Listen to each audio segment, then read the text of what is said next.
Bonjour et bienvenue à On Jase. Oui, on est là parce que le Canadien est là ce soir face aux Jets de Winnipeg. Défaite de samedi face aux Oilers d'Edmonton. On va en parler avec Marc Denis qui est toujours sur la route avec l'équipe.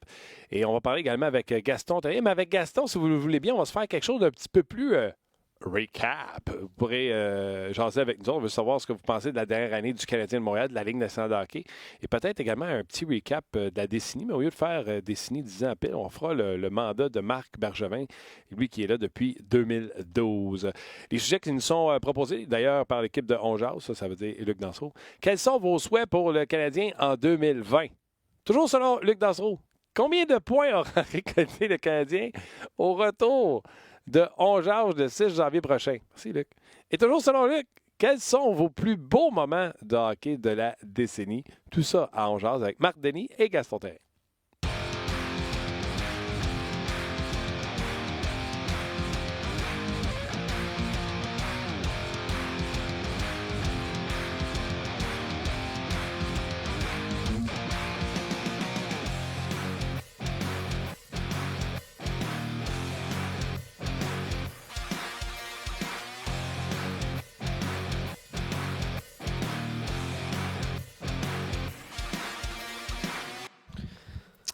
Bonjour et bienvenue à On Jase, édition du 23 décembre 2019. Partenariat en compagnie de Luc Dansereau, l'équipe d'On Jase. Ben, écoute, je t'ai inspiré à matin. Non, je t'ai inspiré, écoute, si tu veux.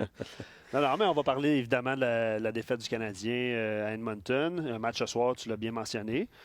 Puis, ben, on veut s'amuser avec vous aujourd'hui. Là, avec, Canadien et Jets ce soir, 20h. On va mettre ça tout de suite dans le dossier réglé. Donc, c'est 20h Canadien et Jets. Prévoir ça, bien sûr, sur RDS. Exact. Canadiens qui, écoute, moyennant un point ou deux, sortent de là avec un voyage vraiment rempli de succès. C'est dommage pour cette défaite de samedi. Quand même été diverti. Si le hockey, on le regarde pour être entertaining. Absolument. J'ai été entertainé, déçu de la défaite du Bleu Blanc Rouge, mais on va en parler avec Marc Denis. Salut Marc. Hey, salut vous autres, comment ça va? Ça va très bien toi-même? Oui, numéro un. Écoute, juste une heure de décalage, c'est moins pire que la semaine passée. Puis je suis en train de regarder la fin de l'entraînement très optionnel des Jets de Winnipeg. Ici, au Bell MTS Place. Qu'est-ce qu'on sait jusqu'à maintenant? Est-ce que Bronssois est sur la glace, donc c'est Hellebuck ce soir? Non, c'est Hellebuck qui était sur la glace. C'était le seul gardien des trois qui était là aussi. Fait que j'ai comme pas compris ce qui se passait. Puis là, Paul Maurice doit parler à peu près en même temps qu'on est là. Puis Hellebuck n'a pas fait un gros entraînement. Là. Wade Flaherty n'est pas sur la glace non plus, là, l'entraîneur des gardiens. Donc ça a été... c'est difficile de lire ce qui va se passer. Là. Alors, est-ce que ça va être Brossoit parce qu'il n'était pas là? Est-ce que c'est Hellebuck parce que c'est le seul à avoir patiné? On a trois gardiens. On a réclamé Comrie aussi au balotage. Puis, tu avais beaucoup des leaders là, des Jets qui étaient sur la glace. Le Patrick Laine est encore là pour faire des étirements. Blake Wheeler, il était Kyle Connor aussi.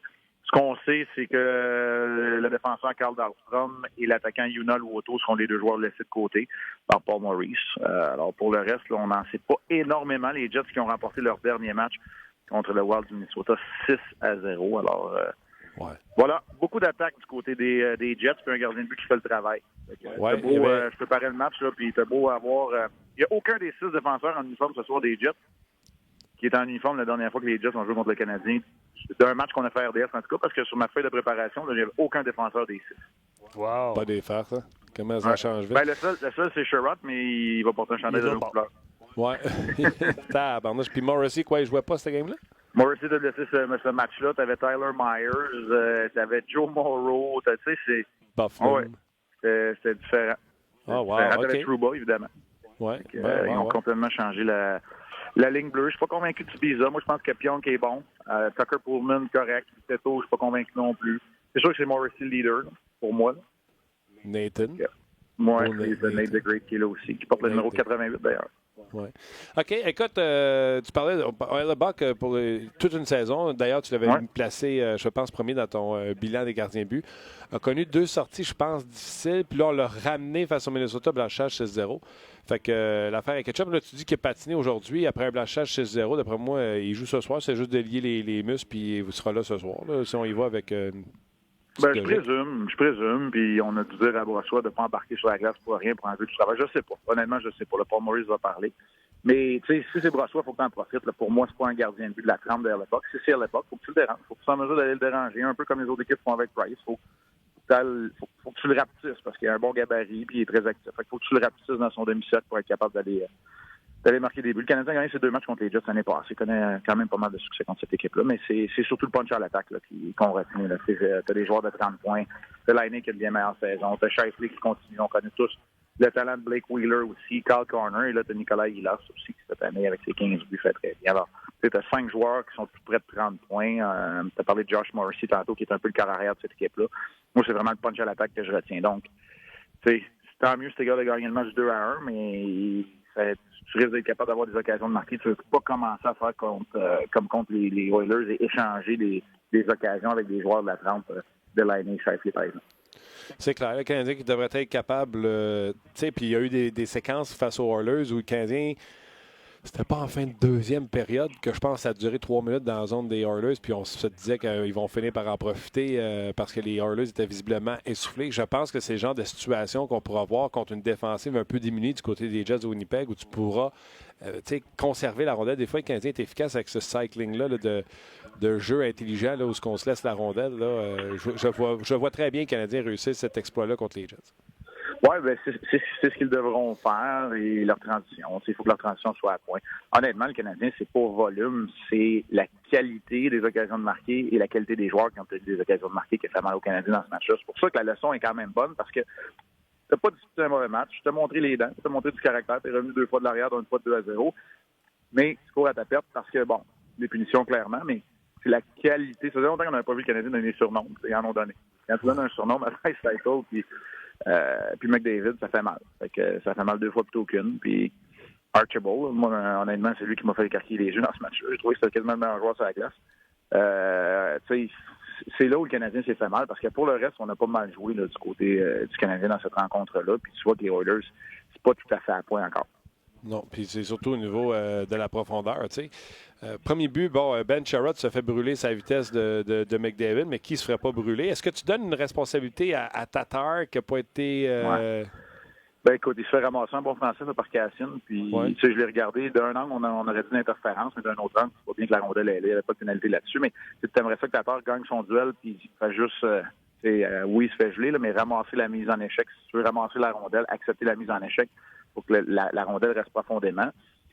On enseigne aux défenseurs de jouer à l'intérieur des cercles pour pas se faire battre, là, des cercles de mise en jeu. Puis quand tu regardes la reprise, là, oui, il est immobile, Ben Sherratt, mais il est à l'extérieur des cercles aussi. Il y avait comme pas de chance là, contre McDavid. C'est pas le premier, c'est pas le dernier, soit brûlé par McDavid. Là. Donc, c'est ça. Moi, je pense que sur chacun des buts, c'est facile d'identifier un responsable. Mais c'est une suite d'affaires. Le changement d'Armia sur le but de McDavid, c'est pas rose. La décision de Petrie et de Domi sur un autre but, sur un revirement, c'est pas rose non plus. Fait il y a toujours une responsabilité qui est partagée, moi, je trouve, dans ces buts-là. C'est sûr que c'est facile d'identifier un responsable ou un coupable, mais il y en a plusieurs là, sur la plupart de ces buts-là. Là, on peut parler de Riley Pikulak aussi sur le deuxième but des Oilers, mais c'est des choses qui vont arriver. Il va y avoir des erreurs, puis quand tu comptes des bons joueurs, tu essaies de les limiter. Oui, bien, moi, c'est ça. Moi, j'ai cette maladie-là, en fan, mettons, là, de pointer quelqu'un du doigt à chaque fois. Exemple, le deuxième, là, Max Domi, pas fort, chef, sort la rondelle. C'est encore là, Marc? On a perdu Marc. Mon enfant là. OK. Oui, je t'entends. Moi aussi, je vous ai perdu un petit bout. Je ne sais pas pourquoi. Là, mais OK, mais je te disais, exemple, le deuxième but, tu as parlé de peut-être Riley qui est parti, mais dans le fond, c'est que Domi a pleine possession de la rondelle puis elle ne sort pas du territoire. Oui. Bien, tu sais, moi, tu dis c'est une maladie. C'est correct. Les gens, ils veulent des fois des responsables. Moi, tu sais, je ne suis pas le genre à lancer un gars sur l'autobus, à dormir pour tous les mots. Mais moi, je te dirais où le Canadien a failli à la tâche contre les Oilers d'Edmonton, c'est qu'ils n'ont pas bien géré le cadran. Tu sais, gère ton voyage, gère ton cadran. Tu sais que ce match-là va être difficile, surtout que tu as gagné les 2 premiers. Je veux pas dire qu'il était rassasié, mais tu sais que ça va être difficile. Quand tu es revenu à 2-2, là, joue la game la plus plate de ta vie.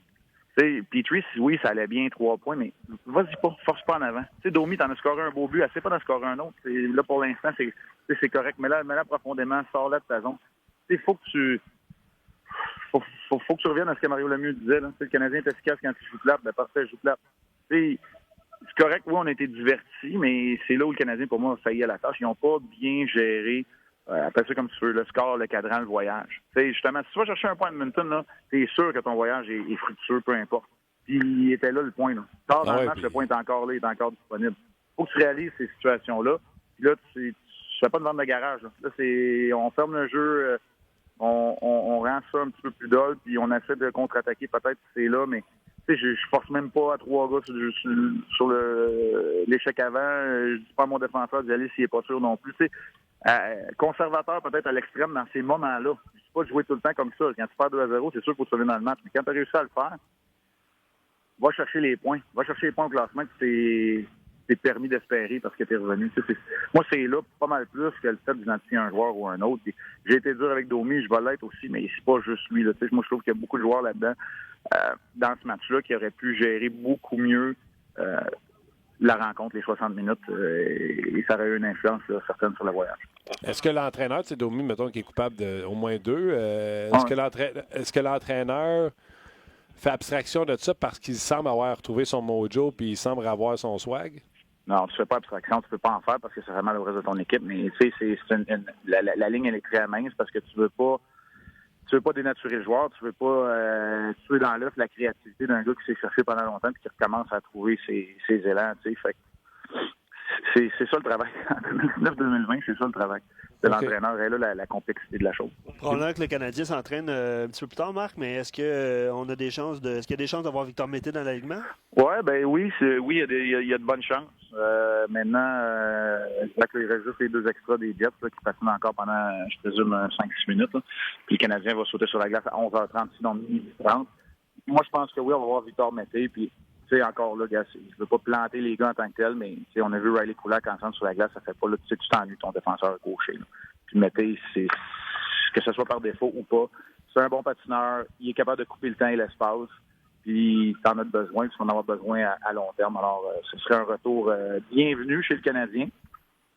S'il est de retour, on va vous en parler dans le segment d'ouverture, Pierre et moi, avec quelques statistiques avancées à l'appui, mais on va attendre de voir la confirmation de l'équipe à ce chapitre. Je m'attends à voir Mété prendre la place de Riley dans la formation pour le match de ce soir. Je pense aussi, mais je serais curieux de savoir la fiche du Canadien avec Riley dans la formation. Il me semble qu'il ne perd pas souvent quand il est là. C'est intéressant, ça, Martin. C'est intéressant, mais tu sais, c'est ça. C'est le sacrifice que tu fais, un peu moins de travail défensif profondément dans ton territoire pour avoir une meilleure relance. Mm-hmm. Mais tu sais, ça ne se traduit pas nécessairement. Il y a 4 mentions d'aide là, en 14 matchs. Pas mauvais, c'est pas piquer des verres, mais ça ne se traduit pas nécessairement en succès tout le temps. Mais ça serait intéressant de le voir dans ces 14 matchs-là, ce que le Canadien fait. Oui, exactement. Puis ce qui me fascine aussi, Marc, c'est de voir autant de personnalités qui couvrent le hockey, qui connaissent le hockey, je vais donner l'exemple du 4e but. Toi, tu parlais de Petrie qui force le jeu, qui descend à gauche. Moi, j'ai envie de te dire, Tatar est en position de prendre sa place, puis c'est lui qui décide de pincher comme 4e. Donc, ça donne le 2 contre 1 de l'autre bord. Donc, quand tu dis, je ne veux pas pointer du doigt une personne, ça prouve encore que même une seule personne ne peut pas pointer le même qu'une autre personne. On est 2, puis on pointe du doigt à une autre personne. Donc, c'est collectivement que le Canadien l'a échappé. Martin, c'est exactement ce que j'essaie de te dire tantôt. On dirait que c'est comme la thématique, l'imputabilité, la responsabilité, c'est ça. C'est pour ça que c'est un sport d'équipe. Peut-être que si Tatar le remplace, Petrie, c'est pas le même résultat, mais on ne le saura pas non plus. C'est toute cette lecture-là, pour moi, qui a fait défaut. Puis ça, c'est-tu parce que tu disputes un 3e match à l'étranger, puis que tu es dans le milieu d'un long voyage, tu vois pas le bout. Là, ce soir, tu dis, OK, tout après, on rentre à la maison, j'ai de la famille, puis tout, là, tu vois le bout du voyage, peut-être qu'Edmonton, tu le voyais pas. Puis, comme je te dis, une équipe qui a gagné ses 2 premiers matchs d'un voyage, là, il y a une petite partie, là, je vais utiliser le mot rassasié, là, on s'entend que le Canadien n'est pas rendu aspirant à la Coupe Stanley, mais c'est la nature humaine de dire, ouais, ça va bien notre voyage, ça va bien notre affaire. En même temps, regarde, nous, on est rentré quelques heures peut-être à Montréal entre les 2, mais c'est pas un voyage qui est facile pour le moral non plus. Dans le temps des fêtes, c'est loin. Fait que, tu sais, je veux pas les blâmer, puis l'ancien joueur en moi, il pense tout le temps à ces affaires-là quand on est loin de la famille à ce temps-ci. Ah, je trouve ça le fun. Je savais pas, t'es revenu passer la fin de semaine à Montréal? Ah, Martin, je te racontais, en fait, j'ai pris le Red Eye de Calgary. Je suis allé à Boston parce que mon plus vieux, il avait un tournoi. Il joue dans un prep school américain, fait qu'il y avait un tournoi en fin de semaine. Fait que j'ai fait du Calgary-Boston. J'ai repris un autre vol pour revenir à Montréal. Hier, on est parti. Montréal-Toronto, Toronto-Winnipeg. Après ça, ce soir, je retourne. Puis demain matin, je m'envoie dans un avion pour Bagotville pour aller pour être à Chicoutimi pour le temps des fêtes. Fait que on se promène. C'est ça. Wow! Ben, chapeau au papa. Chapeau papa Antoine qui est allé voir son garçon. Moi, j'admire ça. Chapeau. Oh, oui, ben, c'est correct. Mais en même temps, c'est ça. Hein? C'est ça aussi le temps des fêtes. Puis c'est ça. Ouais. Exact. OK. Je vais revenir. Ouais.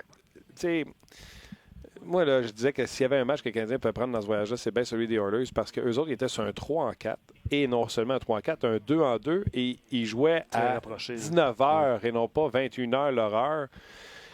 J'avais comme envie de dire que s'il y avait une game. À 2-2, là, j'étais convaincu dans mon salon que le Canadien, à l'usure, les aurait parce qu'il y aurait de l'extra énergie que les Oilers n'ont pas. Cet aspect-là d'énergie, on prend tout ça pour mettre ça au vidange, les fameux, on devrait l'avoir, ils sont sur un 2-2, on devrait les avoir, ils sont sur un 3-4. Là, on arrête tout d'en parler de ça, puis on jette tout ça, ou on n'a juste pas profité? On n'a juste pas profité.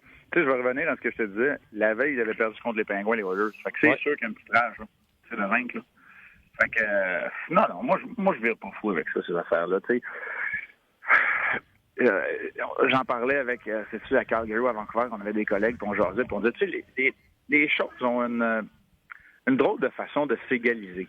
Puis, de toute évidence, ça n'égalise pas pour tout le monde, parce qu'il y en a qui font une série, il y en a qui ne font pas, mais tu sais, le Canadien ne jouait pas aussi bien que pour avoir autant de succès au début de l'année, mais il gagnait. Il ne jouait pas aussi mal que pour en perdre 8 de suite, mais ils n'ont perdu 8 de suite.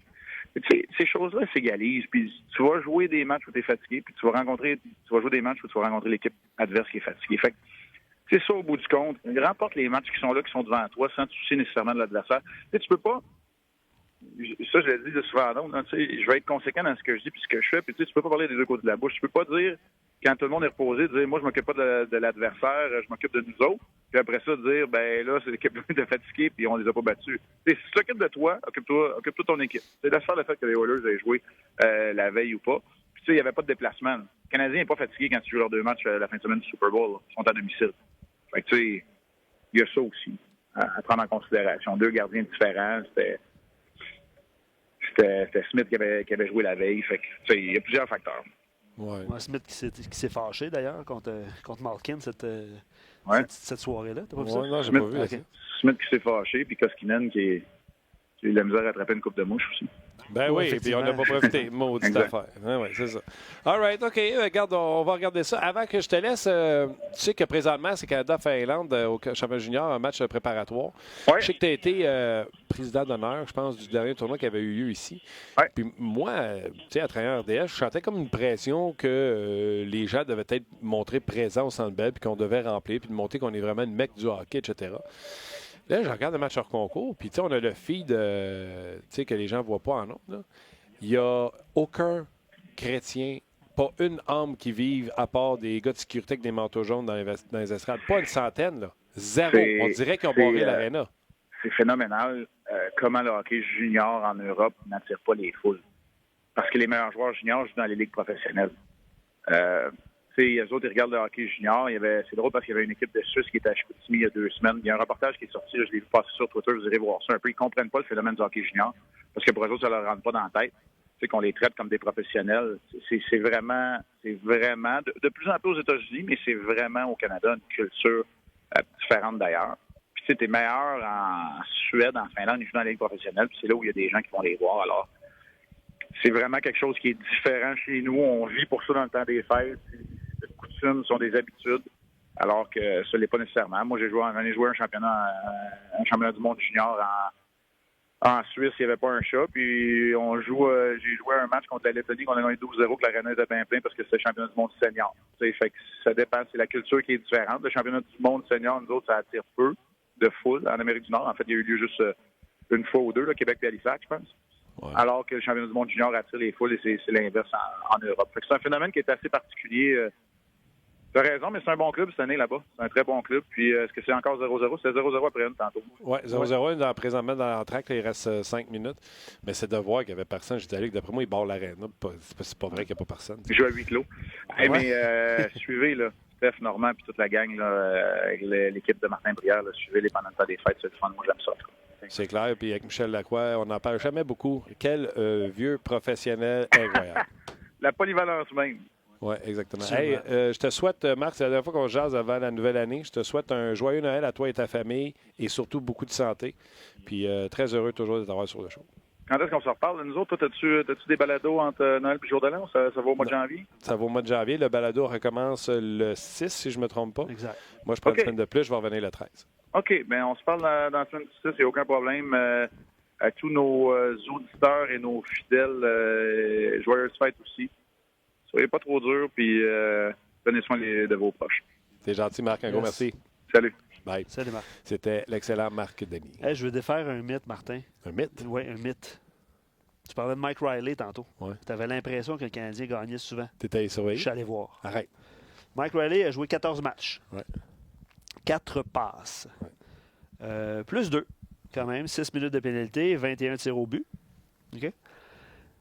Lorsque Mike Riley est dans l'alignement, le Canadien a une fiche de 1, 2, 3, 4, 6 victoires 6 victoires. et 8 défaites. 8 défaites ou 8 défaites avec des prolongations? 6 défaites et 2 défaites en prolongation. Donc avec Riley, c'est 500. Avec Riley, c'est 500. Ouais. Non, Parce mais que si tu veux faire 6-8, prends la fiche du Canadien, tu vas voir, c'est pas 17-14, oui, non, ça va être... c'est quoi? Ils ont 6 défaites en overtime, mais ça va être 17-20. Donc, ouais, t'as raison. Mais c'est ça. 6-6 avec 2 défaites en prolongation. C'est juste un petit mythe. C'est le fun à défaire. Je peux aller voir Victor Mété, par exemple. Je peux aller voir Jonathan Drouin, parce que depuis que Jonathan Drouin Il y a eu la série de défaites, ça qui s'est est un replacé. 6-2 dans le fond. C'est ça, qui s'est replacé. OK. Mais, ouais. Évidemment, on voulait... Gars, j'ai fait un... Oui, vas-y. Les gens ne le verront pas, là, autant que ce soit en vidéo ou en balado. Là. J'ai fait un freeze à 12-20 de la troisième alors que c'est 3-3. Tu parles du jeu de Domi? Non, ça, Non, c'est OK. le but qui donne les devants puis la victoire aux Oilers. Petrie, alors que les Canadiens avaient la rondelle, Petrie est descendu à gauche pour venir appuyer. Ouais. Et Tatar, pour une raison j'ignore, part carrément de la ligne bleue. Lui, il se pose rester à la ligne bleue avec Kulak. Ouais. Puis il s'en va, je ne sais pas où il s'en va, Dans parce le tas. qu'il y a 3 Oilers devant lui, dont un qui a la rondelle. Puis lui, il fonce en disant « Ah non, moi, je vais On va dans l'enlever. le tas, c'est ça. » Il y a le 10 là, qui n'est pas Sean Urquhart. Non. Il est-tu gaucher ou droitier? Il est est gaucher, gaucher. mais il est comme Sean O'Connor. Ouais. Puis là, Tatar fonce là, devant les 3 Oilers, dont un qui a le puck, puis il fait « Moi, je vais te couper ça, cette sortie de zone-là. » Et c'est pas arrivé. Banane. Tu sais, pour moi, c'est ça, Thomas Tatar. Là. Il est bon, il a des skills, mais des fois, l'ampoule n'est pas ouverte en haut. Non. Pour moi, c'est Tatar qui n'a pas d'affaire là. Et là, les Oilers là, sont 5 là, à partir des cercles. Là. Ouais. Thomas! Je vais quand même faire. Ouais. Je vais faire la recherche parce qu'évidemment, il y a beaucoup de commentaires depuis le début de l'émission. On a posé comme question c'est quoi vos souhaits pour l'année prochaine. On a oublié de demander à Marc le nombre de points que le Canadien va récolter dans c'est quoi, 6 prochains matchs jusqu'au 6 janvier. Là. Mais je vais aller voir quand même la fiche de Victor Mété parce qu'il y a un auditeur qui se posait cette question-là. Mais pendant que tu fais ta recherche, je vais dire salut à Gaston. Ah, il est là? Ah oui. Ah, Salut cool. Gaston! Salut Martin, salut Luc. Comment ça va? Ah bien? On va se faire un petit podcast en 2 temps, si tu veux bien. Petite réaction rapide à ce que tu as vu en fin de semaine, le match de ce soir. On va passer peut-être un petit 5 minutes là-dessus. Là. Puis après ça, on va plus bifurquer sur un segment du podcast qu'on va subdiviser puis qu'on va mettre disponible, que ce sera disponible pendant le temps des fêtes. Ce sera un peu intemporel sur qu'est-ce que tu as pensé de la dernière année du Canadien, donc du 1er janvier au 31 décembre. Qu'est-ce que tu as pensé de la dernière année dans la Ligue nationale de hockey. Et au lieu de faire la décennie comme bien du monde font, moi, il ne me donne rien de parler de ce que Bob Gainey a fait en 2000-2001. On parlera du règne de Marc Bergevin depuis 2012. Y a-t-il un moment dans l'histoire que Bergevin aurait pu faire quelque chose de différent? Puis allez-y de vos commentaires sur la page de RDS.ca. Puis les gens qui sont sur Facebook, venez nous rejoindre sur RDS.ca. Tu sais, on critique souvent Marc Bergevin puis son règne. Y a-t-il un moment dans l'histoire de Marc Bergevin où vous dites, s'il avait fait ça au lieu de faire ça, on serait là aujourd'hui? Parce qu'on l'a essayé, nous autres, exemple, de 2012, il y a eu de Gauthier, tout ce qu'il y a de meilleur que ça, puis qui était disponible, puis qu'on en parlait à ce moment-là, c'était Philippe Forsberg. Canadien, serait-tu vraiment meilleur s'il avait drafté Forsberg ou Gauthier? Exemple. On fait appel à votre mémoire, là, les gens qui nous suivent sur RDS.ca et sur Facebook. L'année du Canadien, l'année de la Ligue nationale de hockey et un recap du règne de Marc Bergevin. On va faire un petit podcast avec ça. On va vous mettre ça disponible pour le temps des fêtes. Tu t'en vas chez ma tante Lucille. Puis c'est une heure de route. Salutations, Lucille. Salutations, Lucille. Est-ce que tu veux qu'on reste sur Facebook? Un petit peu. Parfait. Parfait. Gas, le match de samedi face aux Oilers d'Edmonton était à prendre. Comme je disais tantôt à Marc Denis, un 3-4. Les Oilers avaient joué la veille, jouaient en dedans du 24 heures en plus, mais pas 24 heures plus tard. Et le Canadien l'a quand même échappé. Oui, j'avais regardé le match la veille contre Pittsburgh, et puis Connor McDavid et Bryce Eichel avaient été pourri. Non, mais n'avait pas bien joué. Fait que là, je me suis dit, il va y avoir une réaction. C'est des joueurs vedettes, c'est des joueurs concession. Il y a eu une réaction.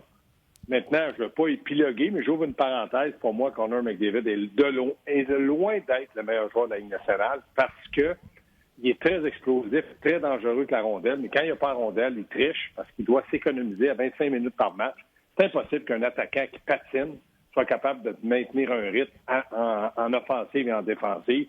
Donc, les 2 matchs que j'ai regardés, oui, il est très bon pour les gens qui ont un pool. Oui, il va faire 100 points et plus. Mais je comprends un petit peu mieux pourquoi que cette équipe-là n'est pas dans les séries. Parce que le capitaine, je regardais le nombre de revirements qu'il fait, là, puis c'est pas grave, c'est Connor McDavid. Puis c'est pas grave, c'est Draisaitl. Puis si Draisaitl ne joue pas avec McDavid, en tout cas, c'était ma parenthèse. Mais oui, ils auraient dû gagner parce que j'ai trouvé que le Canadien a bien travaillé. Ce qui me gêne un peu, c'est peut-être les punitions de Wheel et de Cousin. Quand tu n'es pas, je dirais, un régulier ou établi dans la Ligue nationale, tu dois faire attention à tout ce que tu fais. Vous allez dire, oui, mais il n'a pas fait exprès. Je n'accuse pas. Mais si tu veux rester dans la Ligue nationale, tu dois faire des détails que les autres ne feront pas quand tu n'as pas le même talent. Donc, exemple, Jordan Wheel doit travailler, s'imposer, s'impliquer sur l'avantage numérique, se créer des chances de marquer, mais prendre des mauvaises punitions, il n'y a pas le droit. Ça, il n'y a pas le droit, il n'y a pas le droit, il n'y a pas le droit. Et Nick Cousins, c'est la même chose. Quand tu prends une punition derrière le filet comme il l'a pris sur interférence... Oui, ça je m'en souviens. J'ai un blanc, par exemple. Will, c'est laquelle, Will? Ben oui, il a pris 2 punitions là, dans le match. Je ne peux pas te dire. J'étais où, moi? Il n'y a pas pris de punition, lui, contre... me trompe peut-être de match. Non, vas-y. Écoute, j'ai un blanc de mémoire. C'est moi qui ai des patates, je pense. De toute manière, il y a eu de l'indiscipline. Ça a coûté le match aux Canadiens. Et c'était, comme tu dis, peut-être un cadeau du ciel que les Oilers étaient prenables aussi. Donc, suite à ça, suite aux 2 buts, au beau but que Domi a marqué, ben, il a tout gâché par les 2 revirements qui ont coûté 2 buts. Donc, lui, il perd le match 2-1. Tous ces petits détails-là font en sorte que le Canadien, oui, aurait dû avoir les 2 points contre Edmonton. Il y a plusieurs auditeurs qui soulignent. Je confirme, c'est 2 pénalités pour Jordan Will. Ouais. C'est juste moi qui ai un blanc de mémoire qui n'est pas capable de souligner. Là, quand tu m'as mis un doute, j'ai dit je suis dans le bon match. Mais non, c'est ça. Il a fait trébucher Adam Larson et également fait trébucher Joachim Nygaard. Okay. C'est ça, plusieurs auditeurs nous ont justement souligné le fait que le Canadien va être plus efficace quand Will et Cousins, soit un des 2 va être sorti de l'alignement ou va faire partie du 4e trio comme au début de la saison. Ça, c'est pas correct. C'est Barber qui va sortir avant. Ils sont là un petit peu par défaut. Comme Poehling est là par défaut aussi. C'est bien dommage, mais moi, je pense que lorsque Drouin va revenir au jeu, c'est Poehling qui va retourner à Laval. On n'est pas capable de le faire jouer dans du temps de glace de qualité, avantage numérique un petit peu ou désavantage. Donc, pour moi, il ne progresse pas. Donc, il y a eu une 2e chance cette année qui, pour moi, a raté. Je sais que c'est pas facile pour lui. C'est un centre. Il joue à l'aile sur le 4e trio, mais il aurait dû, en tout cas, provoquer des choses. On l'a vu. Il a été correct. Mais si j'ai positionné un joueur d'un gradin, je vais positionner un gars comme Will ou Cousin à la place de Poehling. Donc, je ne le garde pas comme 13e attaquant. Non, mais c'est Barber. Je pense que le premier qui sauterait. Là, Ben, moi, je ne l'aille pas parce qu'il est droitier. Puis oui, je sais qu'est-ce que tu peux me dire. Mais là, tu me dis, ouais, il peut aller à gauche. Oui, je le sais. Mais comme droitier, si je suis mal pris, j'aimerais mieux que Poehling joue sur le premier trio à Laval que sur un 4e trio où je ne suis pas capable de lui donner plus de 8 minutes, 9 minutes, dépendamment du match. Donc, pour moi, Poehling représente plus l'avenir que Barber. Donc, je garderais Barber pour dire, bon, ben, même si je lui donne 8 minutes, il ne fait peut-être pas dans mes plans directs partie de l'avenir. Tu sais, Poehling, je le regardais, j'essaie d'identifier samedi, je le regardais pendant le match, puis il est tout à ce cul. Puis là, après ça, il est peut-être pas assez fort, tu sais, pourtant c'est un college. Puis là, après ça, je le voyais, tu sais, dans les 1 contre 1. Il est fort physiquement, il n'y a pas de ballon. Il est tout le temps sur le pétou. Il est un peu comme Kotkaniemi. On dirait qu'il est toujours sur le bout des pieds ou sur ses talons, en déséquilibre. Il n'est pas en position de force. Puis les autres joueurs, ben, c'est des joueurs de la Ligue nationale. C'est pour ça que je te dis, Poehling, pour moi, doit connaître une grosse saison dans la Ligue américaine. Tu vas t'en nommer un gars qui était fort physiquement, qui a fait une carrière dans la Ligue nationale de hockey, mais il était tout le temps sur le derrière. Scott Hartnell. Scott Hartnell. Tout le temps. Il y avait des jokes sur lui à Philadelphie, là, Hartnell's Fall. Il comptait le nombre de fois qu'il tombait dans un match. OK, c'est drôle. Ah ouais, non, va voir ça, ça existe sur YouTube, etc. Il était tout le temps sur le derrière. Qui était productif peut-être un peu plus que ces gars-là. Quand tu as des qualités puis qui sont meilleures que tes défauts, tu oublies les défauts. Mais quand tes défauts viennent 3 par an, comme là tu dis, il est toujours sur le derrière, puis tu n'es pas capable de donner une grosse qualité majeure, bien là, tu es mal positionné comme joueur pour te vendre pour rester dans la Ligue nationale. En tout cas, pour ma part, je garderais Barber, mais j'enverrais Pérou. Il y a plusieurs personnes sur nos pages qui sont en direct, évidemment, dont Jérémy et Emmanuel, je crois, sur Facebook, qui disaient que Cole Caulfield a déjà 2 buts. Là.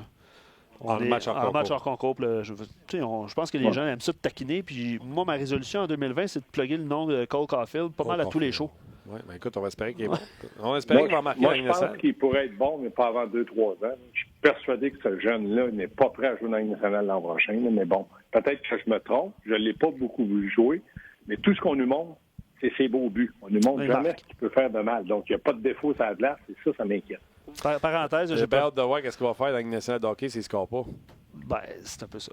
Puis, autre parenthèse, manquez pas à Hockey 360 ce soir, le reportage sur le défenseur Mathias Norlinder. Il y a des gens sur nos pages qui nous en parlent, là, des bouts spectaculaires, tout ça. Sébastien Boucher l'a rencontré en Suède il y a quelques semaines. Il joue à Modo dans la 2e division. Manquez pas ça à Hockey 360 ce soir. Beau petit reportage. Boucher, c'est Monaco avec Auger Yassim. Je pense qu'ils ont maximisé son voyage. Bravo, chef.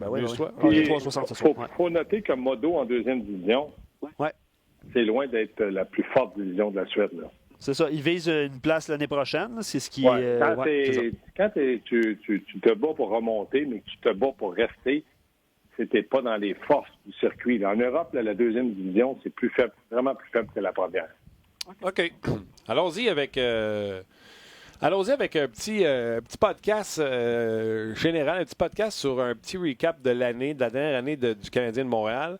On fera la Ligue nationale ensuite. Puis après ça, on reviendra au Canadien en parlant de la dernière, pas décennie, mais depuis que Marc Bergevin est en poste. Premièrement, dans les 12 derniers mois, Gaston, puis on va dire bonjour aux gens sur Facebook. Venez-vous-en sur le rds.ca/on jase.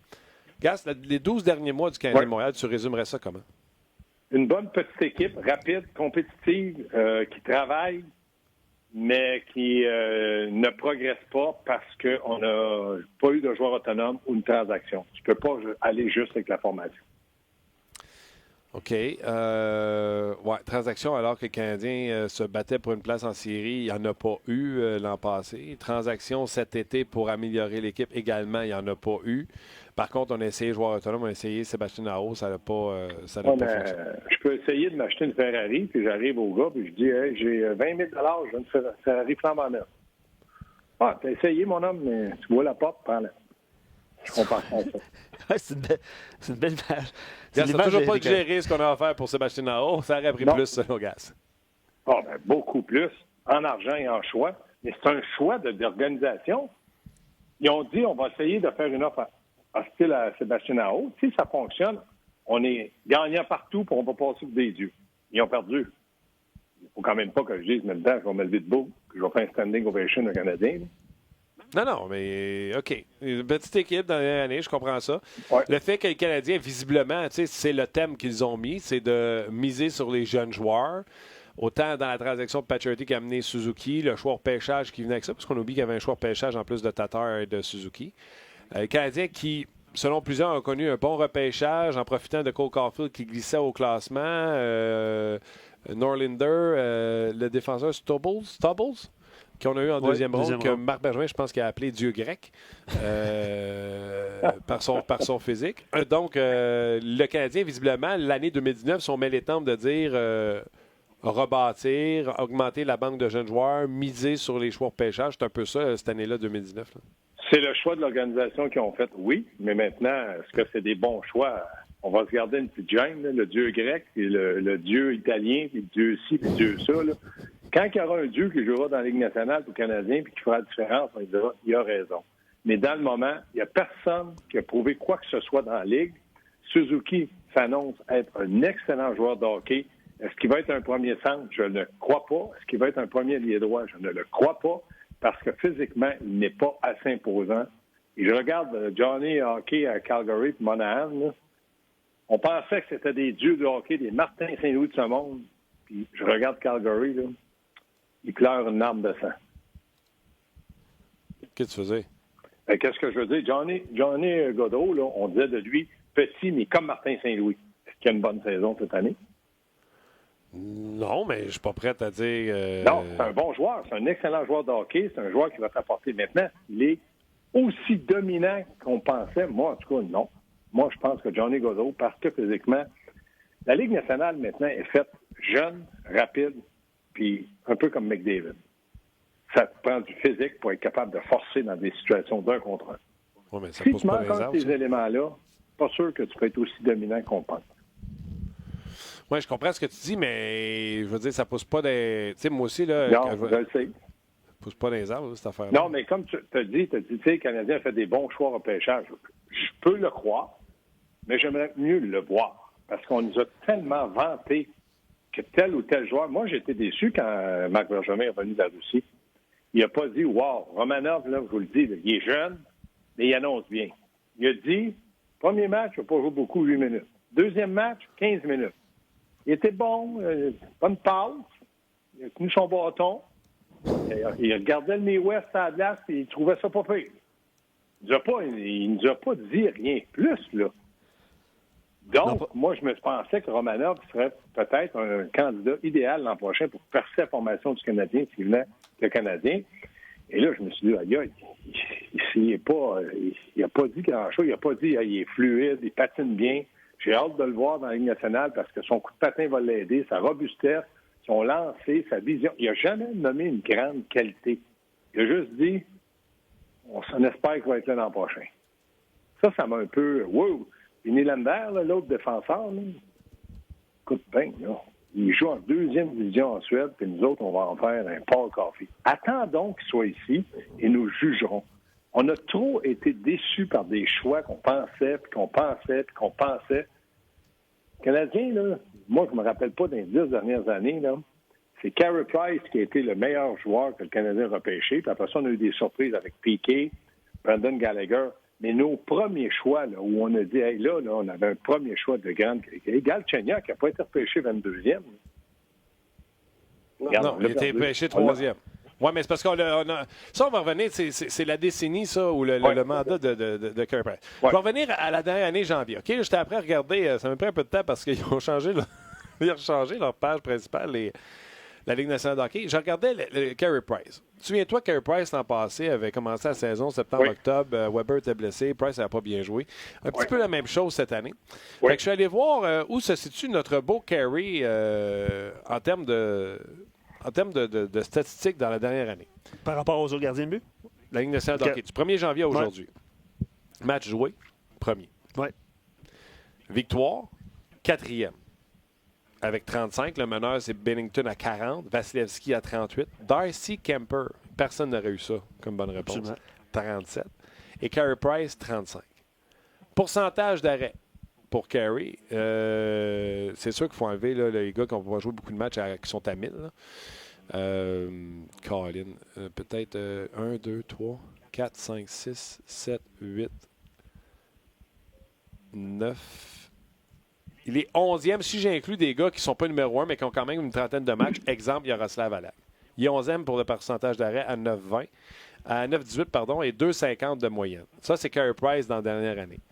Gaston, ces statistiques-là sont-elles satisfaisantes? Est-ce que Carey Price vient de connaître une bonne année là, de calendrier du 1er janvier aujourd'hui? Bien, c'est sûr que personnellement, j'aurais aimé qu'il en fasse plus. Puis il m'en arrête de donner plus et je te dirais, il est capable d'en faire plus. Moi, je pense que c'est un athlète, je vais dire le mot athlète, de haut niveau qui peut performer. Exemple, dans le dernier voyage, moi, je pense que Carey Price n'est pas du voyage. Le Canadien a 0 points. Là, il y en a eu 4.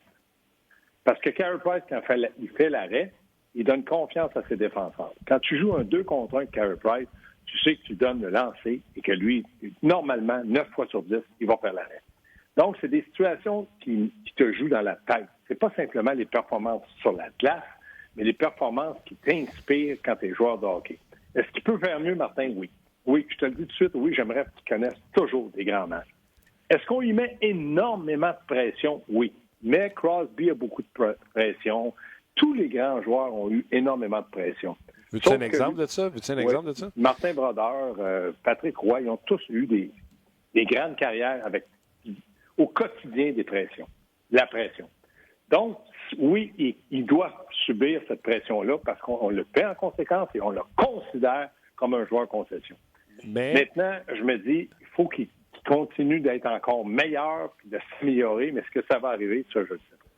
l'autre chose que je veux donner comme exemple, c'est qu'il est le deuxième gardien de but après Hellebuck en termes de lancers reçus.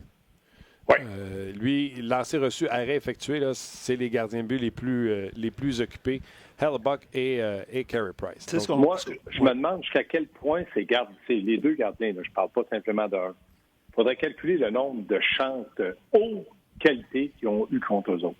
Parce que je trouve que Carey Price, puis j'ai pas vu tous les gardiens, mais à chaque match, là, il y a eu des chances de marquer incroyables où, à l'occasion, il y a eu des buts, mais plus souvent, il y a eu l'arrêt.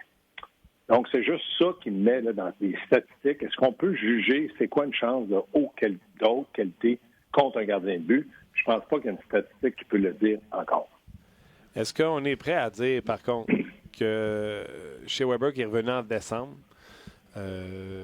joue pour une première fois, je te dirais, à son maximum, sans blessure depuis, et que le joueur qu'on a là, c'est plus que satisfaisant?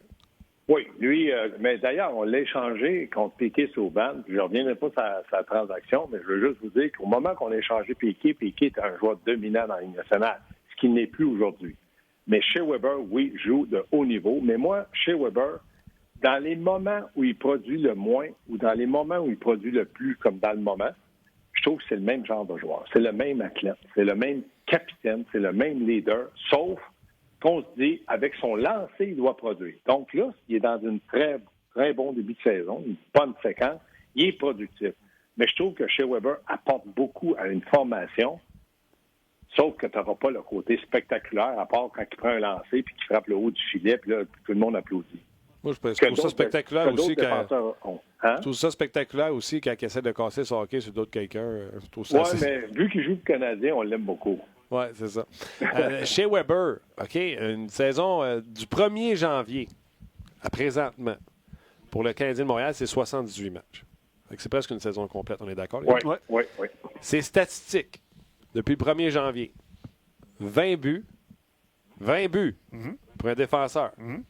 31 passes, 51 points, plus 20 pour Shea Weber. Je vous rappelle qu'il joue toujours contre le meilleur trio. Oui, mais ça, c'est la carrière de Shea Weber. C'est ça. C'est par son lancer. Puis moi, j'ai gagné ma vie avec mon lancer. Ton lancer te donne, moi, je dis entre 10 et 12 buts faciles. C'est-à-dire que tu mets le même joueur, Petrie, par exemple, à la même position que toi, il va prendre un lancer, il ne marquera pas. Shea Weber va marquer par la force, la précision, la chance, mais il va marquer. Ça, je l'ai vécu, puis ça, je sais de quoi je parle. Ça, c'est correct. L'autre chose, c'est qu'il va certainement finir, peut-être, je dirais pas certainement, mais peut-être finir sa carrière avec aucun Norris. Avec une carrière, comme tu dis, où il a toujours joué contre les meilleurs, puis pas toujours avec la meilleure équipe. Ça serait un petit peu décevant. C'est pour ça que cette année, quand on me dit qu'il est dans la course pour le trophée Norris, je dis oui, j'aimerais tellement ça pour lui parce qu'il le mériterait. Et là, il a 34 ans. S'il l'a pas cette année, je me dis qu'il va l'avoir à 35, 36 ans, ça serait un fait d'armes assez incroyable. Mais pour lui, pour sa carrière, il va te dire, je change le Norris contre une Coupe cette année. Ça, c'est correct de le dire. Mais quand tu t'assois dans ton salon avec tes enfants, tu te dis, j'ai une Coupe et j'ai un Norris. J'ai dominé les défenseurs et j'ai aidé mon équipe à gagner le grand trophée. Ça, j'y souhaite. Je ne peux pas savoir parce que je respecte tellement la carrière qu'il a. C'est incroyable. Mais c'est des statistiques vraiment élogieuses parce que il a tellement été blessé avec le Canadien, puis là, on le sait qu'il est en santé. 51 points, dont 20 buts, c'est tout simplement superbe. Absolument. Combien de Canadiens, dans la dernière année calendrier, a 20 buts et plus? Le savez-vous, les gars? 20 buts dans la dernière année? Oui, du 1er janvier à aujourd'hui. Combien on en a? Combien de joueurs? Gallagher. 5-6. Gallagher, Tatar. 5, Gaston a raison. Domi, 22. Tatar, 24. Gallagher, 33. Weber, 20. Et Armia, 22. Qui commence à produire. Pour Yoel Armia, 22. Donc, écoute, je suis d'accord, c'est une petite équipe, mais regarde, j'aime voir ce qui s'en vient. Pour rester sur le Canadien dans les 12 dernières années, dans les 12 derniers mois, Gaston. Voyons. Oui. Le jeune joueur qui t'inspire le plus pour l'avenir. Suzuki, Kotkaniemi, Primo. Ah, là, tu me donnes ces trois-là. Tu peux prendre un autre ou autre. Non, moi, j'aime beaucoup Fleury parce que quand il y a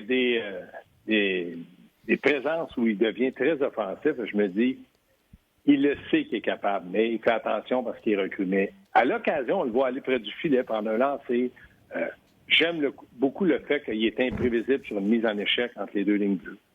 J'aime beaucoup le fait de dire qu'il joue derrière Weber et Petrie, puis c'est le meilleur banc qu'il va avoir pour la première année dans la Ligue nationale. Et j'aime beaucoup le fait de dire je le sens progresser, je le sens à l'aise. Il fait des erreurs. Il n'est pas spectaculaire. Mais je suis persuadé que ce gars-là va devenir un jour dans les 2 premiers duos du Canadien de Montréal. Oui, peut-être, s'il continue à s'améliorer, parce qu'on l'a vu s'améliorer. Ouais. OK, c'est intéressant. Un recap des 12 derniers mois de la Ligue nationale de hockey. Moi, je dirais, bien sûr, il y a eu cette Coupe Stanley des Blues de Saint-Louis qui était complètement inattendue, surtout au 1er janvier 2019. Si tu m'avais dit au 23, on va dire... je vais dire 2 mots, moi. Parité et excitation. C'est le fun à regarder le hockey. Tout à l'heure, tu disais que tu avais regardé Pittsburgh-Edmonton. Là. La game est à quelque part où c'est exceptionnel, Gaston. Oui, c'est exceptionnel parce que ce que j'aime, c'est qu'il y a de plus en plus d'erreurs parce qu'il y a tellement de jeunes joueurs. Puis un jeune joueur commet des erreurs parce qu'il essaie des choses, il veut aller vite, il veut être spectaculaire, il se bat pour un contrat ou quoi que ce soit. Donc, il y a des erreurs et ça devient spectaculaire parce que la vitesse fait en sorte qu'il y en a qui corrigent les erreurs, il y en a d'autres qui, par une erreur, vont peut-être apprendre rapidement. Ce que j'aime de la Ligue nationale, c'est qu'il fait des places aux jeunes. Et maintenant, ce n'est pas des vétérans qui dominent la Ligue nationale, ce sont de jeunes joueurs. Puis les vétérans, il y en a qui poussent bien, c'est-à-dire qui continuent à bien jouer. Je pense encore à Malkin, Crosby.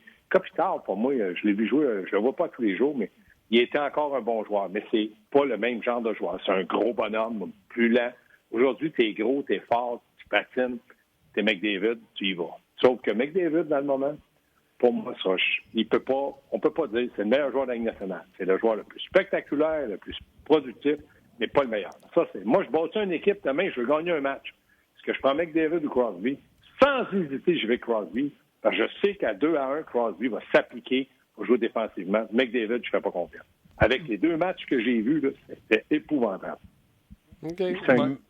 Mais la game, tu sais, surtout avec le style de jeu a changé. Rendu que tout le monde, là, le défenseur est impliqué, on crée beaucoup plus d'attaques. Les remontées sont possibles, on marque plus de buts. La game est le fun à regarder. C'est captivant parce que tu peux pas dire à 2-0, m'en aller me coucher, c'est fini. Avant, c'était terminé, ils ne compteront plus, ils vont jouer à trappe.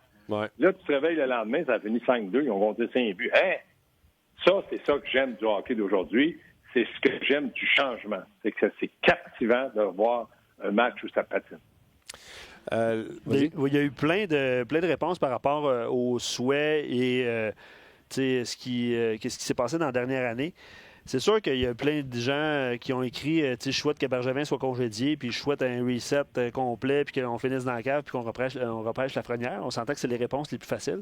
As-tu eu ça pour vrai? Ben oui. En ce moment-là? Il y en a eu plein. Le Canadien vient de gagner 3 matchs. Non, il y en a eu plein. Non, mais moi, je comprends, Luc, que les gens soient comme ça, et Martin, parce que là, tu sais, qu'est-ce que Marc Bergevin a 7 ans amené cette organisation-là? Faut que quelqu'un me donne une réponse, parce que moi, je Qu'est-ce qu'il a amené? Qu'est-ce que Marc, depuis 7 ans, qu'est-ce qu'il a amené? Si tu me disais, Gaston, la première année là, qui était là, ils ont gagné la Coupe, là, ils ont de la misère, mais il y a des bons jeunes, je dirais, ouais, t'as raison, 100 000 $. Mais il n'y a rien amené.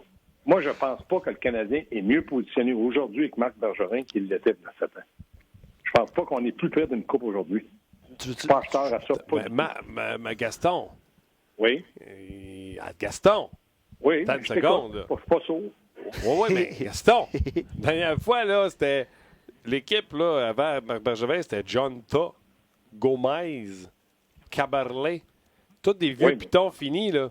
On était dans une autre époque, le 8 ans de ça. C'est le 8 ans de ça. Cammalleri, ça, il avait déjà été sorti par Gauthier. Cammalleri, il n'a pas été si mal quand il est allé ailleurs. Là. Faire attention. Là. Moi, je dis que tu as besoin de bons vétérans et tu as besoin de bons jeunes. Et aujourd'hui, le hockey de 8 ans, c'est plus de vétérans, moins de jeunes. Aujourd'hui, là, c'est rendu peut-être moitié facile, puis t'es fait jouer, puis t'es fait progresser. Mais tu as besoin de bons vétérans à côté de tes jeunes. Sinon, moi, regarde Edmonton. Si tu me dis qu'Edmonton est proche d'une coupe, je te dis, Martin, prends congé, t'en as besoin. Non, mais je te parle pas. Deux gars qui vont te donner 200 points. Oui, mais attends, là, je te parle pas d'Oilers, là. Je te parle du Canadien, là. Mais ils ont même pas un joueur dominant. Non, on veut-tu un joueur dominant? Là? Tu viens de dire que les Oilers ne gagneront pas la coupe, puis ils en ont deux. Tu veux un joueur dominant ou tu veux gagner? Tu veux gagner? Non, mais toi, là, tu penses que le Canadien est à combien d'années d'une coupe, Martin? Combien d'années t'aurais dit que les Blues étaient de la coupe en janvier? Là? Non, il y a une meilleure équipe que le Canadien, là. Un autre, là, c'est qu'il est arrivé un gardien de but qui a fait des miracles, d'accord. Mais il y avait quand même des gars en avant, là. Nous autres, Tarasenko, Canadien, il est son frère. C'est son frère qu'on a, nous autres? Non, mais il joue pas probablement. C'est son frère qu'on a? Puis le Canadien, ça a l'air qu'il était dans la course pour avoir O'Reilly. Martin, pourquoi tu dévies la question? Je dévie pas la question, je vais juste te dire que les Blues, c'est une bonne équipe, mais qui n'ont pas de joueurs spectaculaires ou de joueurs franchise.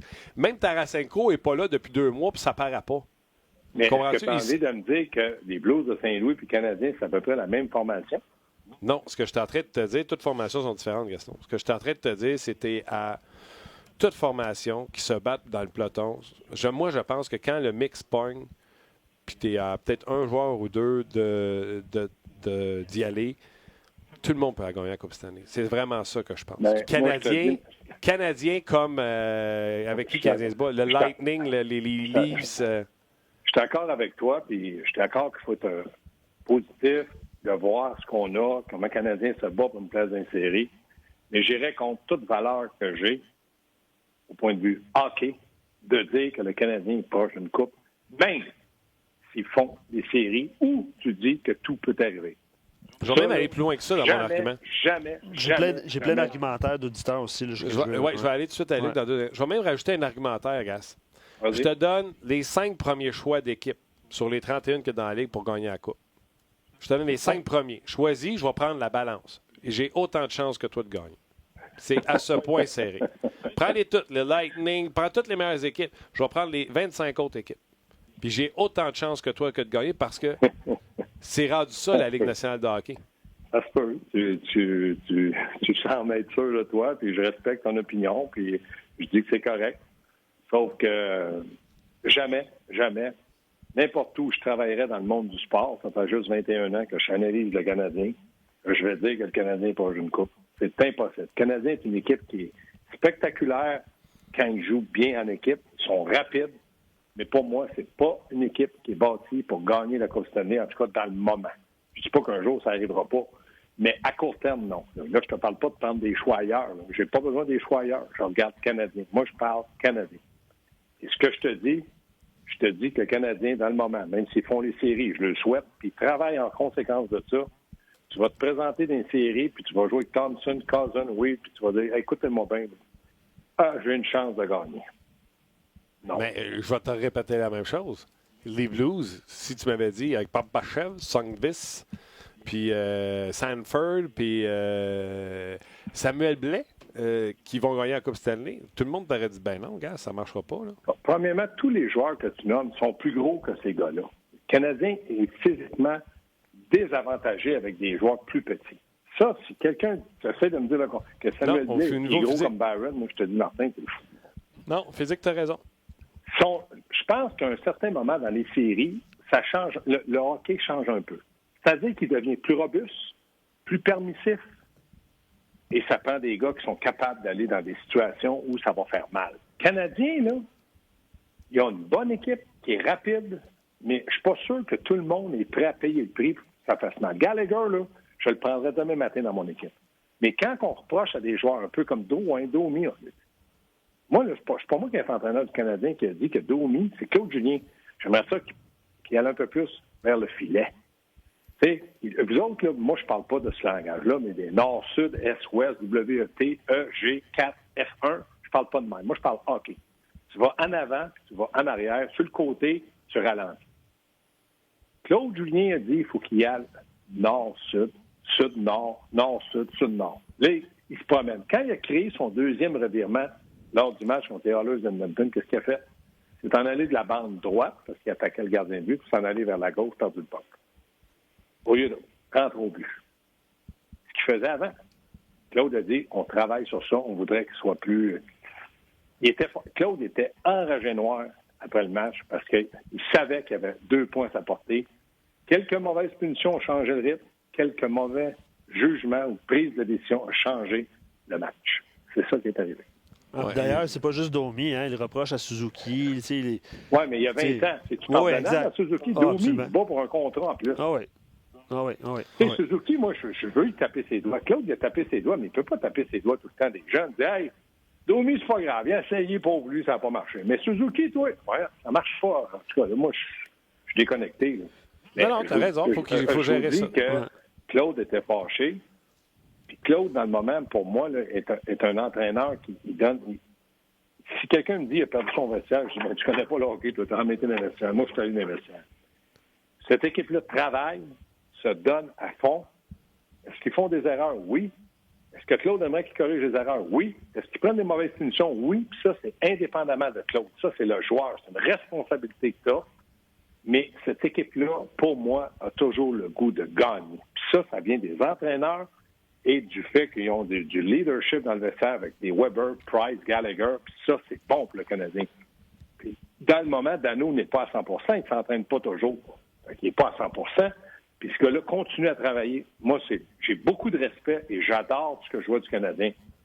Mais ça va être dur de faire des séries. Puis dans les séries, s'il n'y a pas de changement, ils ne gagneront pas. Et Luc Fréchette rajoute le moins de blessures possible, c'est son souhait pour 2020. Effectivement, les blessures pour le Canadien, c'est... Moi, je l'ai fait mon souhait à l'antichambre vendredi. Okay. Oui, c'est une grosse transaction de Marc Bergevin, mais moi, ça fait 7 ans que je souhaite ça. Moi, c'est un premier choix, un jeune, un joueur établi contre un joueur d'impact, en avant ou en défense. Pas compliqué. Je veux ça. Moi, je veux une transaction. Je veux qu'il transige un joueur de haute qualité. Je veux plus entendre, ça se fait pas, il veut pas, ça te tente pas, je veux pas, je sais pas, puis la chanson, on l'a fait. Fais-le. Non, mais ça prend quelqu'un pour danser, Gus? Tout le monde peut danser. Il s'agit maintenant de bien tendre la main. Tu sais, parmi les commentaires des gens, parce que les gens font le bilan, puis ils se répondent... Attends, je peux-tu répondre à Gaston? Oui. Certainement. Gaston! Oui. Certainement. Gaston, un joueur de premier plan, peu importe, un premier choix, un espoir. On va prendre, mettons... pour pas faire exprès de prendre Kotkaniemi, on va prendre Payling, mettons. Mm-hmm. Fait qu'un premier Payling, puis un joueur de ton alignement, mettons... L'économe. Ouais, donne pas cher. Ah, là, vous voulez plus l'échanger. Non, on veut l'échanger, c'est parce que t'as... Non, t'as mis... L'économe, le sauveur, la vedette incontestée. On veut l'échanger, l'économe. Tu penses vraiment qu'il y a une autre équipe qui veut donner quelque chose pour? Oui, c'est un joueur de la Ligue nationale. Je vais te donner un exemple. Draisaitl, McDavid, puis l'économe, c'est le même trio. Okay, mais qui joue? Là, c'est Cashin qui joue avec, il est bon défensif. C'est lui qui fait le travail défensif? Non, lui, il amène la robustesse. Bon, Draisaitl puis McDavid, au physique qu'ils ont, là, puis ça ne se bat plus dans la Ligue, peuvent prendre soin d'eux autres. Puis c'est 2 gars qui peuvent, à 2, jouer, puis dire à l'économe, toi, là, tu vas récolter un point, puis occupe-toi de revenir à la défense. Nous autres, on va foncer au filet. Parfait. Fait que, mettons, là, on est d'accord. Fait que c'est pas Draisaitl que tu as Edmonton, c'est pas McDavid. Mettons, tu as Darnell Nurse. C'est ça que tu veux avoir? Qui? Darnell Nurse, le défenseur des Oilers? Ou c'est pas assez premier plan? Non, mais là, Daniel Nurse, est-ce que je donne un premier choix? Est-ce que je donne un joueur, un espoir? Puis est-ce que je donne l'économe? Il faut voir. Daniel Nurse, pour moi... Darnell, c'est le dernier. C'est sûr que c'est ça que ça te coûte, tu vas avoir Darnell Nurse. Bon, si c'est ça que ça me coûte, il faut que là, je me mette à la table et je suis prêt à payer le prix. Puis si c'est ça, puis que je dis j'ai besoin d'un gars pour jouer à la défense, il faut que je paye le prix. OK, mais ma question, c'est, une fois qu'elle est faite, cette transaction-là, t'es-tu plus proche de la Coupe Stanley? Ben non, mais toi, tu penses que tu vas arriver comment à une Coupe Stanley? Demain matin, je veux la Coupe, je l'ai. Non, faut que tu bâtisses. Là, tu as Daniel Nurse, tu viens de stabiliser du côté gauche de la défensive. On est d'accord? Aux joueurs autonomes, il faut que je trouve maintenant un allié, un gros allié droit ou un gros allié gauche pour venir m'aider. Là, tu fais un autre pas. Fait que là, tu as commencé à marcher comme un enfant. Tu en as eu des enfants, Martin. Un pas, 2 pas, 3 pas. À un moment donné, tu y mets un bout de chocolat. Moi, j'ai fait ça avec mon gars Jimmy. Viens chercher le chocolat. Après une semaine ou 2, il y avait le chocolat dans la bouche. Il marchait. C'est le même. Tu peux pas te bâtir une coupe cette année en disant demain matin, je veux une coupe, là, je m'en occupe. Ça va être ça. Non. Tu vas chercher un joueur, tu vas en chercher un deuxième, puis là, tu dis qu'est-ce que j'ai besoin. Là, si tu fais, moi je l'ai dit, puis ça fait 2 ans que je répète la même chanson. faites une transaction, allez boucher un trou. Sur la défense, Daniel Nurse, c'est le défenseur. Parfait. On a Daniel Nurse. Si c'est lui que l'organisation là, veut avoir. Aux joueurs autonomes, on a besoin d'un allié. Soit à droite, soit à gauche. Ça nous prend un gros allié capable. Qui est disponible? Il y en a qui vont être disponibles. Bang! Je vais chercher un joueur autonome, je mets de l'argent. De l'argent, beaucoup d'argent. Puis là, je dis, regarde, j'ai bouché 2 trous. Qu'est-ce qui me manque? Là, je tends un joueur peut-être de gagner une coupe, un vétéran, ou un bon gars d'avantage numérique. Je ne sais pas. Mais il faut que tu avances. Puis pour avancer, c'est un pas à la fois. OK. Je te pose une autre question. Attends, je reviens juste sur c'est parce que Sylvain, il dit... Tu sais, on vient sur la Coupe Stanley, puis est-ce que le Canadien est prêt? Sylvain, il dit que le Canadien a autant de chances de gagner la Coupe que comme n'importe quelle formation de second ordre, c'est-à-dire une Coupe accidentelle, comme celle des Hurricanes en 2006, mais ça arrive une fois où une équipe Cendrillon comme ça se faufile. Ça arrive une fois aux 15 ans. Ben moi, si vous voulez attendre, puis je dire, peut-être c'est vrai que ça peut arriver. C'est vrai. Oui. Parfait. Attendez.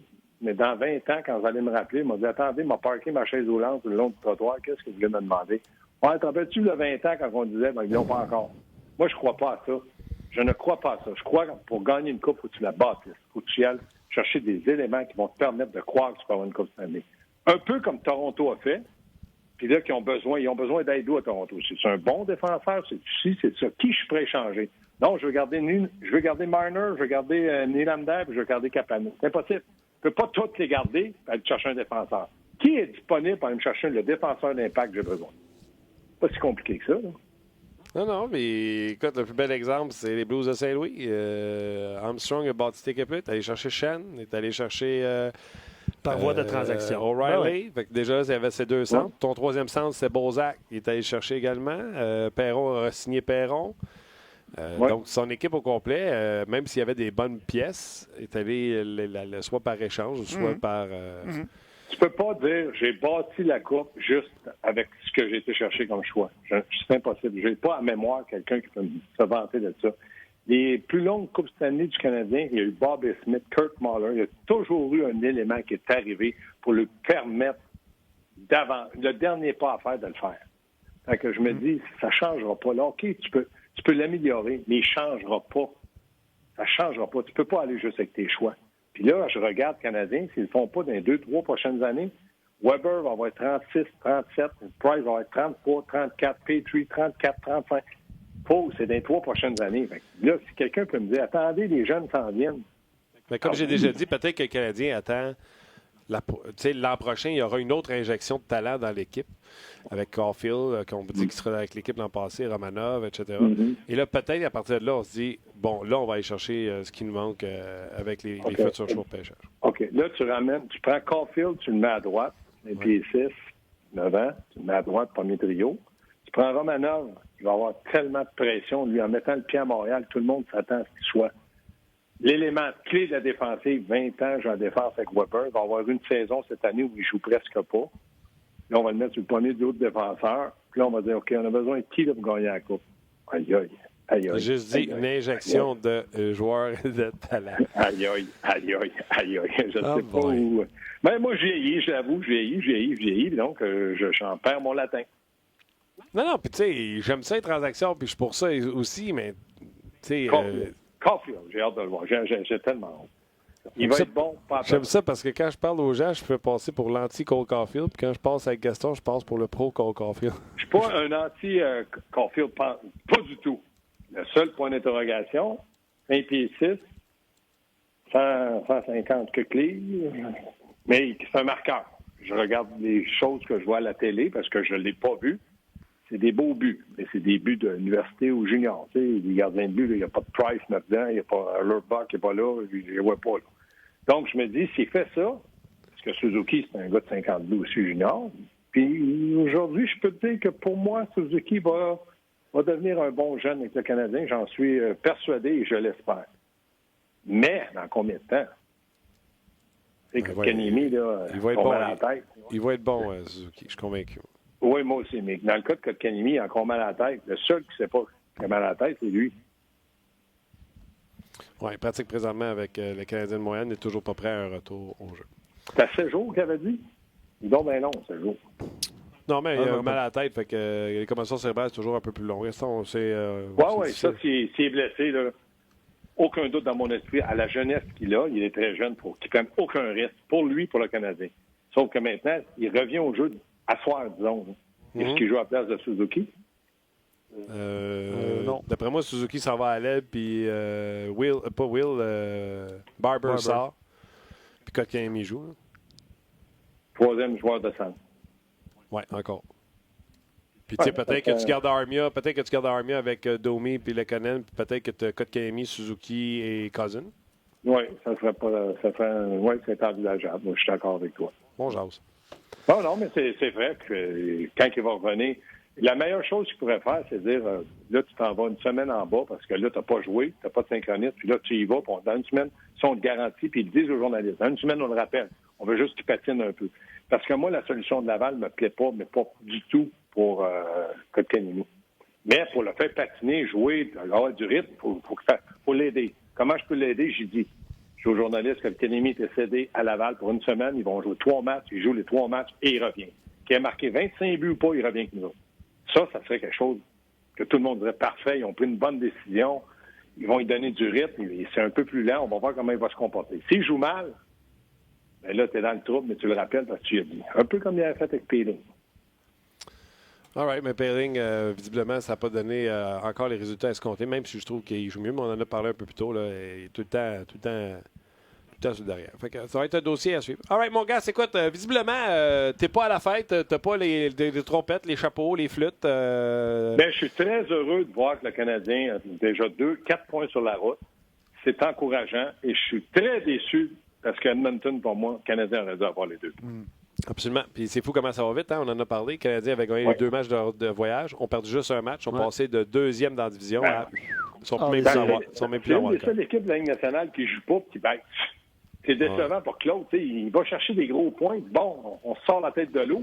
En arrière, ils sont mis tous à gagner. C'est décevant. Mais c'est comme ça, le hockey. C'est pour ça que cette année, c'est très captivant.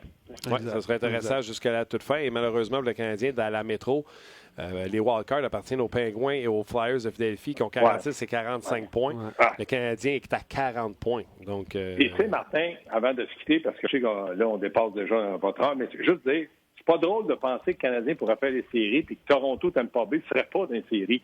Y aurait-tu une logique là-dedans? Hein? Non. C'est pas.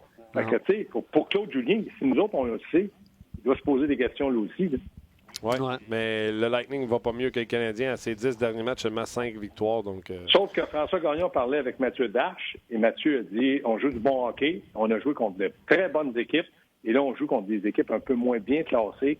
On devrait reprendre un souffle. Si c'est vrai, je n'ai pas vérifié le calendrier. S'ils jouent des équipes comme Détroit, Ottawa, puis qui sont à la maison, ça pourrait lui donner un deuxième souffle.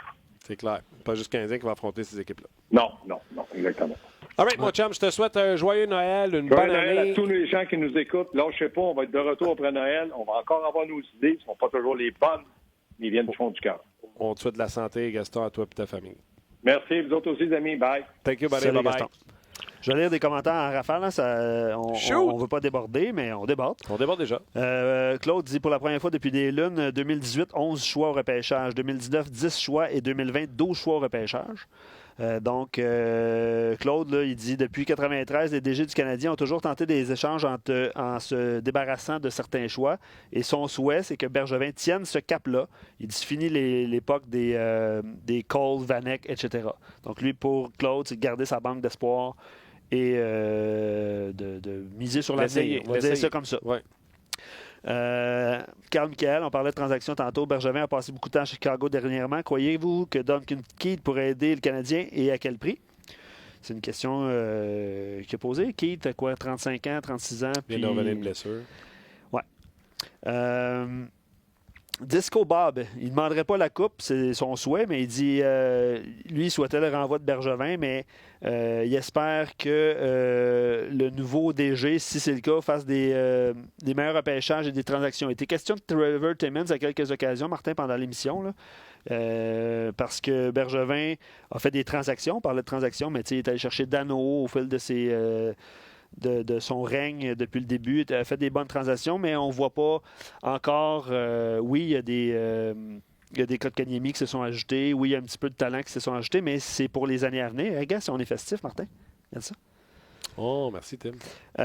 Autre commentaire de Matrix tantôt qui disait pas que. On parlait de Weber puis de ses saisons incroyables. Il dit pas qu'il n'aime pas Weber, mais si en 2016, Bergevin avait échangé Subban à Edmonton contre Draisaitl, Clefbaum, le premier choix qui était le quatrième. Il dit Bergevin, il croit qu'il a refusé parce qu'il avait les yeux pour Dubois puis que Columbus l'avait pris juste avant. Je ne sais pas si c'est véridique, ces rumeurs-là. Là. Mais ça a été le fun, ce genre de discussion pendant l'émission d'aujourd'hui. Steve dit depuis l'arrivée de Bergevin, des joueurs d'avant issus du repêchage qui font partie de l'équipe, c'est Lekonen, Gallagher. Mathieu a répondu aussi. Gallagher, c'est dans le régime précédent. C'est dans le régime précédent, mais c'est ça, il dit Lekonen, Poehling, Kotkaniemi. Il dit qu'il a fait de très bonnes transactions. Dano, Weber, Domi, Petrie, Drouin. Puis il dit le problème, c'est le repêchage. Fait que ça a été ça. Galchenyuk, Henri Cochet. Henri Cochet. Henri Cochet. Je ne sais pas c'est quoi son prénom. Henri, sûrement. C'était pris le début de Marc Bergevin. 2012, Alex Galchenyuk au lieu de Jacob Trouba ou Philippe Forsberg. 2013, McCarron, numéro 25, au lieu de Shea Theodore. 2014, Nikita Sherbak, au lieu de Adrian Kempe. Ouais. Ouais, mais tu sais. C'est dur. Hein? Sherbak, je comprends qu'il n'est plus dans la ligne, mais Adrian Kempe, c'est par invention du bouton 4 tours. Brendan Lemieux, 31. Ivan Barbachev, 33. 2015, Noah Jolson, 26. Rien à dire. Il n'y avait rien de mieux selon lui que Jolson. 2016, Sergachev, numéro 9. Rien à dire. 2017, Ryan Poehling, 25. Rien à dire. 2018, Jesperi Kotkaniemi, numéro 3, au lieu de Brady Tkachuk, numéro 4. Quentin Hughes, numéro 7. Mais 2018, le draft de Kotkaniemi, c'est clair que le Canadien... Souvenez-vous du point de presse de M. Molson qui dit là, j'en veux plus d'excuses qu'on n'a pas de centre. C'était clair que tu aurais eu Bobby Orr à la défense. Le Canadien repêchait un joueur de centre. Ah oui. Ben, un peu comme Kotkaniemi. C'est ce qui est arrivé à Kotkaniemi. C'est ça. Fait que c'est pour ça que c'est pas Tkachuk, c'est pour ça que c'est pas Quinn Hughes. 2019, Cole Caulfield, numéro 15. On verra. Ça reste à voir. Puis là, il dit ça, c'est juste ma décortication. Là. Il a tout décortiqué ça juste pour la première. Oui. Tu sais, on pourrait jaser pendant des heures. Le c'est vrai débat que le Canadien aurait prendre Sébastien Aho au lieu de Noah Jolson. Oui, mais tu sais, c'est ça. C'est tout. On jase. Puis tu sais, Gaétan rajoute les espoirs feront jamais. Tu repêches des espoirs, puis ça se peut très bien que. C'est pas tout le monde qui se rend à terme. C'est ça un peu le résumé de l'histoire. Là. C'est que même si tu repêches, c'est quoi, on nommait tantôt 10 choix ou 12 choix en 2020, bien, sur les 12, c'est quoi le ratio de jeunes joueurs qui va éventuellement s'établir à la Ligue nationale? 3, 4, 5? Fait que c'est un peu le... Puis c'est intéressant, en fait, là, c'est qu'on jase. Puis c'est intéressant de faire... c'est facile de dire après ça, Jolson. Jolson, s'il n'avait pas été blessé, il serait possiblement dans l'alignement. Puis c'est Fleury qui serait possiblement pas là, en train de se développer à Laval pour une deuxième année. Mm-hmm. Il y a beaucoup de si, mais voilà. C'est moi ce que... Je suis d'accord, Gaétan. C'est pas vrai que tous les espoirs vont faire la Ligue nationale de hockey. La preuve, tu sais, Marc Bergevin, là, je me souviens en 2012... c'est 2012? Je me souviens qu'il s'était débarrassé de Cole. 3 choix de deuxième ronde. Là, c'était Fucale, Delarose. Ouais. Puis je pense que c'est les Connell, le troisième de cette ronde-là. Mm-hmm. Puis qui était revenu en disant on a eu vraiment une grosse deuxième ronde. Ouais. Éric écrit pour le bilan de Bergevin, j'aurais aimé qu'il pile sur son orgueil et ressigne Radulov. Il aurait aimé qu'il permette à Markov de jouer son 1000e match. Radulov, ça avait été parlé. Là. On a offert le même argent que les Stars. Ouais. Mais préféré les Stars. Tu sais, ça aurait pu changer. Évidemment que ça aurait changé. Tu sais, c'est ça. Les gens se remémoraient des souvenirs, puis ça aurait pu changer le cours de l'histoire. On va dire ça comme ça. En même temps, si tu fais ça, peut-être que tu ne fais pas la transaction Pacioretty qui t'amène Tatar, Suzuki. Il y a ça aussi. Ouais. Dossier à suivre. Dossier à suivre. Canadien qui est présentement à l'extérieur du portrait des séries. Peut-être auront une urgence de l'emporter ce soir face aux Jets de Winnipeg. Le match se passe à Winnipeg et est à 20h sur nos ondes RDS. Ouais. 2 matchs en Floride pendant les fêtes. Après ça, c'est la pause de Noël. Après ça, après Noël, on s'en va en Floride. N'oubliez pas non plus, là, pendant le temps des fêtes, à partir du 26, là, à partir de là, on est lundi, mardi. 26, c'est jeudi. pourrez commencer à suivre le tournoi de hockey junior. Ça commence fort à part de ça. Les États-Unis, Canada, le 26. États-Unis, Canada contre Caulfield. Oui, oui. 13h, si ma mémoire est bonne. Suivez Stéphane et Normand et toute l'équipe, on en a Il faut parlé. aller voir la grille horaire sur la RDS.ca. Ouais. Oh, bravo. Ça termine bien cette année, ça. Et voilà. Gros merci à tous les metteurs en ondes qu'on a eu avec nous cette année. Aujourd'hui, c'est Tim qui est avec nous. Un gros merci. Roxane, Guillaume, Olivier, Exactement. Alex, merci. Tous ces gens qui sont venus bien nous faire paraître, Yes. en tout cas du mieux qu'ils pouvaient, avec ce qu'il y avait. Un gros merci. Merci à nos deux boys aux médias sociaux, que ce soit Rock ou que ce soit Tim également. Gros travail. Ça a paru beaucoup sur le rayonnement de l'émission. Absolument. On vous remercie du fond du cœur. Et merci à toi, Luc. Merci, Gros Martin. job. Yes. T'es excellent. En plus, t'es pas payé. C'est ça. C'est ça gratis. Bénévolement. Le seul gars du show. Non rémunéré. Hey, qu'est-ce que tu veux? Oui, c'est ça. En plus, t'as payé mon parking. En plus, écoute, un go de 4 et quelque chose. Là. Merci. Ouais. Ben, je pense qu'il faut dire un gros merci à vous, les auditeurs. Puis on aurait pu le faire vendredi ou on aurait pu le faire jeudi parce qu'il y en a plusieurs qui sont en vacances aujourd'hui. Un énorme merci de faire confiance à l'équipe d'Onjaz. Deux gars sans prétention qui s'amusent puis qu'on essaie d'avoir le maximum d'invités les plus pertinents qui nous amènent ailleurs, à réfléchir à autre chose, à penser à la game différemment. Bref, un gros merci à vous. De un, nous écouter. De deux, de partager avec vos amis votre expérience. Puis d'être là à chaque jour de midi à 1h. Bien dit. Santé, bonne à ta Merci, toi toi aussi. Et santé à vous, puis on se rejase au retour des fêtes. Soyez prudents sur les routes. Bye-bye.